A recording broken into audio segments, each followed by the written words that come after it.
Sunny meadow என்ற காடு பசுமையால் சூழ்ந்த மகிழ்ச்சியான காடு. அங்கு நண்பர்களின் கூட்டம் வாழ்ந்தது.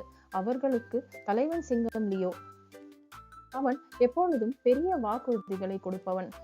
ஒரு நாள், நான் அனைவருக்கும் ஆற்றின் மேல் பாலம் கட்டுவேன் என்று முழங்கினான். விலங்குகள் உற்சாகமாக கூச்சலிட்டன.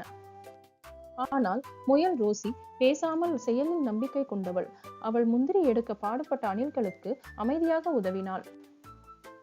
அப்போது பசுமையான நதி அருகே மான் டெய்சியின் கால் கல்லில் சிக்கிக் கொண்டது. சிங்கம் லியோ ஓடி வந்து மானிற்கு உதவி செய்யாமல் கவலைப்படாதே என்று நாம் பெரிய திட்டம் ஒன்று தீட்டலாம் என்று கூறினான். ஆனால் யானை எட்டி ஒரு கொடியை கல்லில் கட்டி மெதுவாக இழுத்தான். கல் அசைந்தது. டெய்சி விடுபட்டாள். நண்பர்களே, குழந்தைகளே, இன்று நாம் என்ன கற்றுக்கொண்டோம்? சொற்கள் அல்ல, மனதார செய்யும் செயல்களே உண்மையான நட்புக்கு அடையாளமாகும்.